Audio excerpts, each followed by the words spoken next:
자, 이번에 우리 한국수력 원자력 주식회사에서 채용 공고 떴죠? 자, 23년도 1차입니다. 1년에 한 2번 정도 하지 않나 싶고요. 작년에는 한 2번 정도 했었습니다. 이번에 선발 예정 인원이 모집 분야가 이렇게 모집 단위는 이제 일반 모집과 지역 모집이 있고요. 지역은 이제 그 지역에 좀 특화된 분들. 여러분이 이제 주요 관심사가 이제 일반 모집 영역이겠죠? 사무가 33명, 그리고 원자력, 이렇게 수력, 양수, 토건, 이렇게 해서 총 140명. 140명이 이렇게 진행이 됩니다. 총 선발 인원이 이제 165명. 인문계 쪽은 사실 사무해서 이게 40명이 되는 거고요.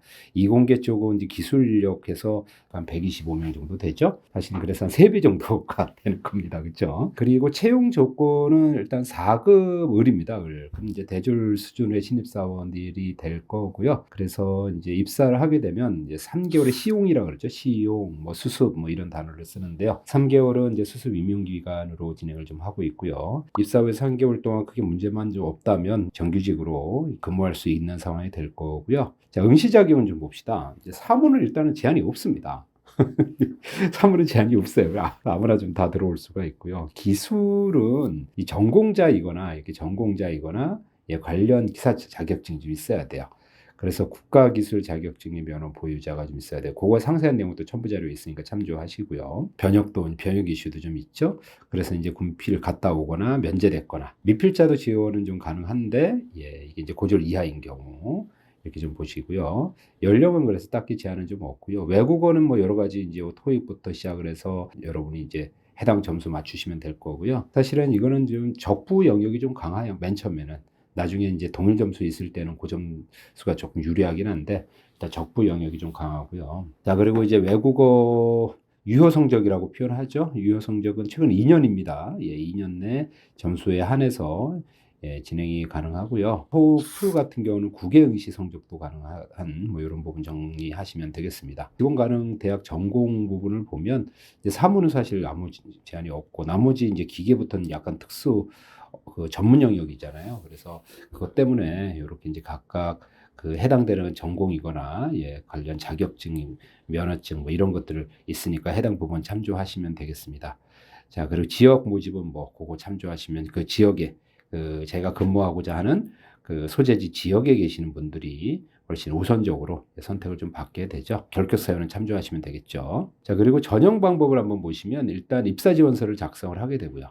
여긴 자소서가 들어갈 겁니다. 자소서. 그리고 지원서에 대한 기재한 내용이 이렇게 실제와 다르면 안 되죠. 당연히. 자, 그리고 여러분 한번 그 1차 전형에서 이제 사전평가를 좀 하게 되는데 이때 몇 배수를 뽑느냐는 거예요. 자소서를 가지고는 우리 평가에 어떻게 영향을 미치느냐 이런 걸로 보면 우리 적이죠. 적이 뭐예요? 적합, 부적합이거든요. 부적합에 대한 판정이 이렇게 표절을 좀 했거나 그치, 중대결함이라고 하는 거는 글자 수가 요구하는 글자 수를 쓰지 못했거나 또 의미 없는 단어를 썼거나 그렇죠? 자소서의 문항을 이제 복사해서 이렇게 쓰거나 또 블라인드 위배됐거나 이런 거는 중대결함이라 한 건 이상만 보여도 이제 부적격이 되는 겁니다. 그죠? 자, 그다음에 의심결함 3건 정도인데 이제 반복 문장을 쓰거나 동일 답변을 쓰거나 이런 것들입니다. 외국어 점수는 이제 이렇게 인정 외국어 점수가 있으니까 그거 참조하시고 사무는 아무래도 850점이고 기술은 조금 낮죠. 한 800점 정도로 조금 낮긴 한데 아무래도 이제 훨씬 그 기술 쪽에서는 그거보다는 더 그 전문적인 어떤 지식에 대한 비중을 더 많이 본다 이렇게 보시면 되겠고요.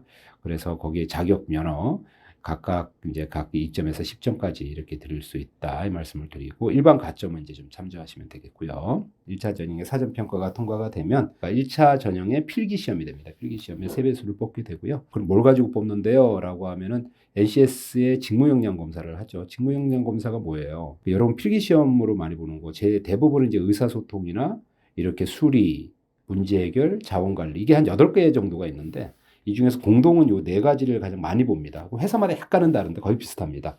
이렇게 보시고 총 50개 문항 중에서 5개 분야, 그래서 공동은 4개 분야, 1개 분야는 각각 지원 영역에 따라. 그래서 지원 영역은 사무는 이제 사무가 되고 기술은 여러 가지 기술이 있었죠. 그 기술 영역, 그리고 ICT, 이제 정보 능력 이런 걸 가지고서 그 5개 분야에 50개 문항이니까 한 분야당 10개 문항씩 나오는 거죠. 능력을 평가하는 간단한 문항도 좀 나오는가 하면 맥락적인 내용도 좀 나와서 긴 문항까지 있어서 이거는 사실 금방 되지는 않고요. 조금 준비를 하셔야 됩니다. 문제도 많이 풀어보시고 이래서 한 70%는 이걸로 당락이 거의 결정된다고 보셔야겠죠. 그러고 나서 25%는 이제 응시 분야별 전공 지식 25개 문항. 그러니까 여기 25개 문항하고 여기 50개 문항하고 여기 5개 문항하고 하면 80개 문항이 되잖아요. 그래서 이때 이제 기초 전공 지식은 사무 쪽에서는 이렇게 법학, 행정학, 경제학, 경영학, 회계학 포함해서 또 기술은 이제 선발 분야에 해당 전공 지식입니다. 그리고 이제 직무 능력에 대해서는 이제 상식 영역은 이제 회사 상식, 회사에 대한 이야기거나 한국사 이게 총 5개 문항으로 진행을 하죠. 그리고 가점은 이제 참조하시면 되겠고요. 자, 그리고 여기서 보면 동점자일 경우에는 지원 대상자의 가점을 우선으로 하고 장애인 가점, 그리고 NCS, 검사 점수, 그리고 또 그것까지도 동일하다고 하면 수행 능력 검사 점수 뭐 이런 거 보고 참조하시면 되겠습니다. 이렇게 1차 전형이 3배수까지 끝나고 나면 이제 2차 전형으로 들어가죠. 2차 전형은 결국 우리가 채용 목표로 하는 인원수만큼을 뽑겠죠. 그런데 여기에다가 가로치고 뭐가 나와 있어요? 예비 합격자 별도 선발 이렇게 좀 나오는데요. 뽑히고 나서도 사실 회사에 근무하지 않는 경우가 있어서 그 이후에는 이제 추가 합격이 좀 될 수 있겠죠. 만약에 TO가 지금 5명을 뽑는다 그러면 5명에다가 한 7명, 8명 정도까지는 염두를 해두고 사실은 좀 뽑습니다. 실제로도 예비 합격자가 되는 경우가 종종 있죠. 서류 전형이 끝나고 나면 면접에 들어가요. 면접은 직업 기초 능력 면접을 일단 하죠. 이제 40점인데요. 이때 이제 내 외부의 그 면접관들이 많이 활동을 하죠. 이럴 때 각 그 자기소개서 기반에 이제 직업 기초 능력 평가를 위한 질의응답을 좀 해요. 이때 주로 회사가 갖고 있는 인재상 같은 것들도 많이 활용 좀 하고요. 그래서 개인별로 약 20분 정도, 20분이면 심사위원들이 몇 분으로 결정되느냐에 따라 약간은 다르지만 뭐 한 4분 정도만 들어가도요. 한 분당 5분, 한 명당 5분 정도씩이 되죠. 그래서 5분 동안에 요또 5가지를 물어봐야 돼요. 너무 많잖아요. 그래서 심사위원별로 하나씩 이렇게 할당이 되기도 하고요. 물론 하나씩 이제 주로 할당돼서 물어보기는 하지만 평가는 이제 다 하는 거죠. 그래서 그걸로 윤리 이슈가 되게 많이 나오죠. 이게 공공기관이라서 이런 성격이 되게 강합니다. 그렇죠? 자, 그리고 자기개발 능력, 의사소통 능력, 대인관계 능력 이런 걸 가지고 평가를 이렇게 하게 되고요. 그리고 이제 직무수행 능력 면접이죠. 이게 30점 정도 돼요. 그래서 여기서는 우리 한수원에서는 이런 걸 좀 독특하게 좀 합니다. 이게 관찰 면접하고 30점에서 60점이 되는데 조별로. 작년에는 이게 90분이었는데 지금 100분이었죠. 그래서 조별로 약 100분 정도를 두고 이렇게 문제 해결 방안을 토의하고 개인별로 질의응답하고 이제 결과지 작성해서 본인이 이제 수행하는 걸 가지고 이제 평가는 의사소통 능력과 수행 능력 이런 걸 보고 이제 토의하는 일련의 과정이나 이 내용을 우리 심사위원들이 이 관찰자 면접을 좀 하게 돼요. 이러면서 우리 지원자가 우리 한수원의 인재상에 부합하는지 이런 거 꼭 보셔야 됩니다. 여러분 그 인재상 뭔지 꼭 확인하고 가셔야 돼요. 그래서 이제 이렇게 시간을 가지고 진행을 좀 하고요.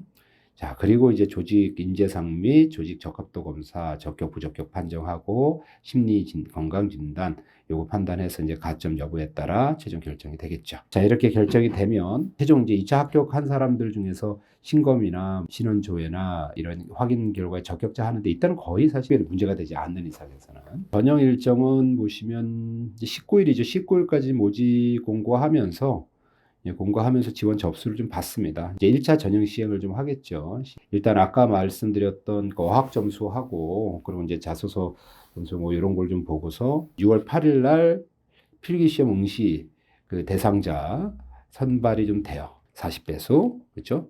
3호 100배수. 시험을 이제 보게 되고요. 본인 확인을 위해서 추가 정보 확인하고요. 그리고 이제 시험을 보죠. 채우 인원은 이제 3배수 뽑는 거예요. 자, 3배수를 뽑으면 이제 2차 전형이 들어가죠. 그러면 적합도 기본적인 진단 들어가고, 그리고 이제 면접 대상자 발표까지 하게 됩니다. 이제 면접을 임하게 되고요. 2차 전형 발표인데, 이렇게 되면 일단 다 끝났다고 보셔야죠. 나머지 뭐 신검이나 이런 거는 특별한 이슈가 없으면 그냥 다들 합격이 되니까, 이렇게 좀 전체적으로 진행을 좀 하게 됩니다. 형 목표제 이런 것들은 이제 요즘 정부 시책이기도 하고 하니까 그런 거 조금 참조하시고, 다만 이제 블라인드 채용에서 면접관으로 참여하면서 느꼈던 건 이게 학교나 이런 걸 전혀 못 씁니다. 이런 특정명이나 이런 거를 전혀 못 쓰기 때문에 실제 직무를 많이 이해를 하고 그 회사를 좀 많이 이해하는 분들이 훨씬 유리합니다. 그리고 이제 공공기관의 이 이의신청 제도가 필히 들어가는 영역이거든요. 그래서 이의신청이 거의 안 일어나게끔 최선을 다해서 하려고 해서 규칙에서 벗어나지 않고 다 그대로 하려고 합니다. 혹시 여러분이 혹시 이제 행정적인 처리상에 조금 미스테이크가 없도록 이렇게 해주셨으면 훨씬 좋겠죠. 그리고 내가 소속된 학과가 어느 모집 분야에 지원할 수 있는지 이런 것도 살펴보시면서 큰 도움이 좀 되실 겁니다. 한번 이렇게 쭉 훑어보시면 그 내용을 알 수 있고, 그리고 외국어 성적 기준 환산 점수 나오죠? 이 환산 점수 이것도 참조하셔가지고 나는 어디에 해당되는지 이런 것도 좀 보시기 바랍니다. 한국어, 한국사 이런 배점들도 좀 확인해 보시기 바라고요. 자, 그리고 자격증 영역들도 같이 봐서 이건 실제로 이제 점수가 산정이 돼서 심사위원은 심사위원들대로 이제 들어간 점수하고 다 합산돼서 이제 결과적으로 나오죠. 반드시 이런 거 지원하시기 전에 그 해당 홈페이지를 좀 들어가 보시는 거를 적극 추천합니다. 그렇죠? 그래서 이 홈페이지에서 어떤 이슈들이 있는가를 좀 보셔야 되는데 이걸 너무 내용이 많으니까 다 보기엔 좀 어렵고요. 다만 몇 가지는 조금 챙기셨으면 좋겠어요. 보도자료 이렇게 나오는 거 있죠? 요거는 여러분 최근에 1년 정도까지는 좀 훑어보세요. 좀 훑어보시고 면접 자소서를 쓰거나 면접을 할 때 조금은 주의 깊게 봐야 될 것들이 있어요. 자소서 쓸 때는 처음 이제 지원할 때 쓰시는 거니까 좀 한번 어느 정도 내용들이 있는지를 한번 쭉 훑어보고 나중에 이제 면접 보기 전에는 좀 이걸 자세히 보셔야죠. 엑셀에다가 이렇게 한번 좀 써보세요. 써보시면서 어떤 내용들이 계속 반복이 되고 하는지, 이슈가 있는지, 사회적인 관심사인지 이런 걸 좀 적어보시는 거 의미가 있죠. 한손 사업을 한번 보시죠. 이게 회사를 이해하는 데는 큰 도움이 되잖아요. 사업 영역은 6개입니다. 6개 중에서도 좀 비중이 있거나 좀 앞으로 이제 회사에서 전략적으로 선택하거나 이런 영역들이 있겠죠. 그런 것들을 이제 한번 보셔야 되는데 설비 용량, 그렇죠? 4,100메가와트 그리고 발전량 뭐 이런 거 이렇게 쭉쭉 나오잖아요. 여러분들이 이런 거 제가 보기에는 10개 정도면 될 것 같거든요. 그 회사에서 의미 있는 숫자들 있죠. 10개만 반드시 외우셔가지고 이제 자소서 쓰던 그 인터뷰 하시면 면접 보실 적에도 10가지 정도는 이렇게 쉽게 좀 이야기 나올 수 있었으면 좋겠어요. 여러분 이제 회사 소개하는 내용들이 조금 나오죠. 자, 한번 봅시다. 통합 검색하면은 뭐 여러 가지 이렇게 게시판 이야기도 나오고 뭐 이런 거 몇 개만 조금 읽어보시면 좀 도움이 될 것 같고요. 그리고 ESG 경영 이슈도 되게 많이 나오죠. 여러분 꼭 ESG 경영에 나오는 요즘 ESG 경영은 큰 화두기 때문에요. 특히 이렇게 에너지 회사들은요, ESG 경영 그 자체라고 해도 될 만큼 되게 크게 이슈화가 됐습니다. 그래서 ESG 경영에 대한 실체를 조금 이해를 하실 필요가 있어요.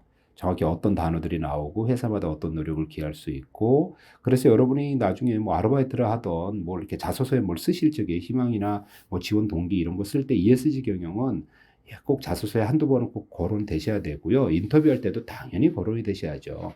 자, 이런 거 조금 챙겨 보셨으면 좋겠고요. 홈페이지 밑에 부분에 보면 한수원은 그런 회사 소개 요거는 여러분이 꼭 보셔야 될 내용입니다. 이 회사 소개 영역에서도 딴 거는 보지 안 하셔도 되고요.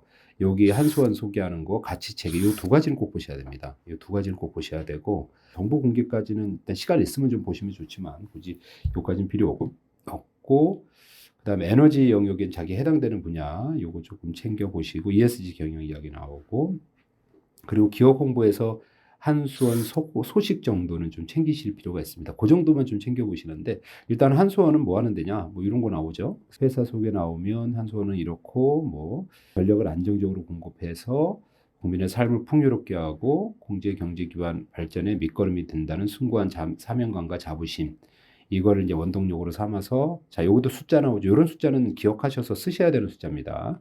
21년 기준으로 국내 기준의 한 30% 정도를 그러니까 정확하지는 않아도 돼요. 정확하면 더 좋지만 그거보다 그냥 어림잡아 어느 정도면 돼요. 그래서 거의 반올림 정도 수준으로 표현을 해주셔서 한 28%, 한 30% 정도를 생산하는 국내 최대의 발전 회사죠. 뭐 이런 느낌들 말씀 주셔야죠. 그러면서 여러분들이 뭐 장래 포부나 뭐 희망사항, 지원 동기 이런 거 이야기하실 때 지금 현재 정부에서 그 원자력에 대한 부분을 되게 강조하고 있잖아요. 그래서 그 트렌드로 또 그 정책이 좀 그 이번에 입안이 되는 과정 중에 있으니까 그런 거하고 연동하시면서 앞으로 나는 이런 그 전력에 대한 공급에 나는 많은 관심을 가지고 내가 이러한 부분에 기여를 할 수 있겠다 이런 말씀 좀 주시면 좋겠고요. 재무 상황은 뭐 이런 것들도 좀 좋죠. 근데 공기업은 사실은 이렇게 재무적인 상황을 뭐 크게 언급하지는 않으셔도 돼요. 도리어 그냥 창출하는 이런 가치 영역을 언급하는 게 훨씬 더 좋고요.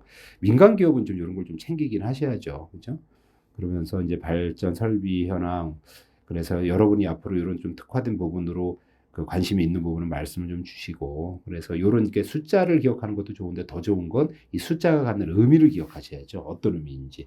그래서 원자력이 지금 80%가 82%잖아요. 그렇죠? 수력, 수수력이 좀 있고, 그래서 이런 것들이 갖는 의미값이 훨씬 더 중요합니다. 이런 것 좀 챙기시고, 그래서 이런 동향들, 그래서 이런 지리적인 위치나 내용들도 조금 좀 챙겨 보시는 것도 의미가 좀 있겠고요. 그리고 발전소 현황 이런 것들을 한번 쭉 보시고, 뭐 이런 건 이제 나중에 관심 있는 부분과 내가 조금 지원하는데 영향이 있는 것들 위주로 말씀을 주시면 좋겠고, 자, 두 번째는 가치 체계 말씀 좀 드렸죠. 가치 체계에 가만히 보시면 전략 체계도가 일단 있고요. 이게 여러분 그 이런 거 좀 보실 때 이런 숫자는 좀 기억하셔야 돼. 2036이라고 그랬잖아요. 보통 2030 하면은 이제 30년, 7년 뒤 정도 느낌인데 2036이 갖는 의미가 좀 있을 거예요. 그래서 이런 걸 한번 찾아보셔야 돼요. 그리고 나서 2036 중장기 전략 체계도를 보니까 이런 이야기를 하던데 나는 이런 부분에 대해서 관심을 갖게 되었다. 이렇게 이야기가 들어가셔야죠. 자, 미션은 친환경 에너지죠. 친환경 에너지. 그리고 비전은 탄소 중립. 이것도 ESG예요. 그래서 ESG를 빼놓고는 이야기를 할 수가 없습니다. 그리고 핵심 가치는 보시죠. 안전우선, 지속성장, 상호존중, 사회적 책임. 이런 부분에요. 최근에 중대재해처벌법 이슈도 부각이 됐잖아요. 그러면서 안전에 대해서는 이게 기관장까지 상당히 곤란을 겪을 수 있는 상황이라 이 안전에 대한 관심사 그리고 이것에 대한 어떤 견해 그리고 발전 방향 이런 거에 대한 것들은 좀 준비를 해 놓으셔야 돼요. 스터디 할 때 꼭 챙겨 보시기 바라고요. 지속성장, 상호존중, 사회적 책임 이런 거 꼭 나오죠. 자, 그러면서 이제 여기에서도 하고자 하는 이제 목표가 이런 게 나오죠. 저탄소, 청정 에너지 기반. 이 기반이라는 말이 이게 인프라잖아요. 인프라를 깔겠다는 소리입니다. 인프라를 깔겠다는 소리고요. 이 인프라는 어떤 면에서는 상당히 많은 비용과 내용을 들여서 하는 거라 이거에 대한 좀 명확한 이해와 깊이 있는 성찰이 요구가 되어집니다. 그래서 사업성과 및 공공가치라는 표현을 썼단 말이죠. 그래서 사업성과와 공공가치가 어떻게 진행되는지 그러고 나서 이제 전략 목표가 나오죠. 요런 거 정도 숫자들은 기억하셔야죠. 예, 20조, 22조 정도 매출액을 올리는데 그 중에서 한 15%, 한 12, 3%는 한 4조 정도는 해외 사업으로 할 거다. 그래서 해외 진출에 대한 이슈도 있고 그리고 이제 해외 원전 신규 수주를 쉽기로 하겠다. 이런 건 조금 알고 계셔야죠. 현재 물망으로 보고 있는 곳이 어디다 뭐 이런 거 있죠. 그럼 여러분들 예를 들면은 그 나라와 관련된 나라에서 뭐 그 학교 공부했거나 그러면은 아니면 내가 이 나라에 대해서 관심이 좀 많은데 지난번에는 이렇게 여행도 좀 가봤더니 또 이쪽에서 생활할 기회가 있었는데 학교 이름을 말하면은 이거는 좀 안 되니까 생활할 기회가 있었는데 거기서 이렇게 해서 이쪽 어떤 사회적 문화나 이런 것들에 대한 관심을 많이 갖게 되었다. 그래서 그 나라가 갖는 원전에 대한 어떤 현재 정책이 어떻게 가고 있다. 이런 말 조금만 하시면은요. 확 차별화가 돼버리거든요. 그러면서 신재생 에너지잖아요. 그러면 이 신재생 에너지도 이것도 해석을 해야죠. 정확히 무엇으로 에너지를 더 뽑아낼 거냐는 거죠. 이게 이제 10기가와트 정도를 한다고 하면 이제 어떤 모습인지. 그래서 이런 것들 좀 챙겨서 여기에 들어가는 내용들. 그리고 중대재해에 대한 제로를 하겠다는 거잖아요. 그렇게 제로를 하기 위해서 가장 화두가 되는 게 무엇이고 이러한 것들을 여기는 보면 효율성 기반의 공공가치 창출이잖아요. 그럼 효율성이 결국엔 인풋분의 아웃풋, 생산성에 대한 이슈인데, 그래서 조금 더 비용적인 면에서도 줄이면서도 산출물, 그렇죠? 안정성도 높일 수 있는 영역에 대한 내용들이에요. 그래서 그런 것과 관련해서 어떤 방법들이 있겠는지 이런 것 조금 자료를 찾아보셔야겠죠. 자, 여기 있는 이런 숫자들 정도는 기억을 좀 해주시고 반드시 인터뷰할 적에 꼭 좀 써주셨으면 좋겠어요. 자소서에 써도 좋고요. 그리고 전략 방향이 요건데 이걸 조금 더 찾아보면 이런 이제 전략 방향에 대한 25가지의 구체적인 여기 지금 이런 거 나오잖아요. 안전 기반 원전 경쟁력 확보 그리고 세계 최고 수준의 원전 안정성 강화 등 5개 과제라. 이 5개 과제까지 언급하시면 채운 거죠. 요거 5개, 요거 6개, 요거 7개, 요거 7개. 이러면 25개가 되는 거예요. 그러면 여러분이 이제 앞으로 장래 포부가 무엇입니까? 나 아니면은 이제 앞으로 우리 회사에서 본인이 어떤 가치를, 어떤 기여를 하시고 싶으십니까? 라고 했을 때 요렇게 전략 방향의 관점으로 이야기해도 좋고요. 요 정도 하는 것도 뭐 많이 못 봤으니까. 그리고 이제 전략 방향 중에서 이런 전략 과제에 대한 부분까지 언급을 해주시면 훨씬 낫죠. 이런 정도만 조금 해주셔도 저는 되게 도움이 될 것 같고요. 특별히 조금 더 챙기셨으면 했던 건 ESG 경영 요거 있죠. 요거는 꼭 여러분 챙기셔서 진행하시기 바랍니다. 나머지는 이제 한 번씩 조금 더 보시면 좀 좋을 것 같고요. 일단 조금 여러분이 좀 더 우선적으로 챙겨야 될 거 위주로 말씀드렸으니까 요거 준비 한번 스터디 하시면서 이번에 여러분이 꼭 목표로 하는 우리 한국 수력 원자력에 꼭 입사하는 데 도움이 좀 되셨으면 좋겠습니다. 네, 수고들 하셨습니다.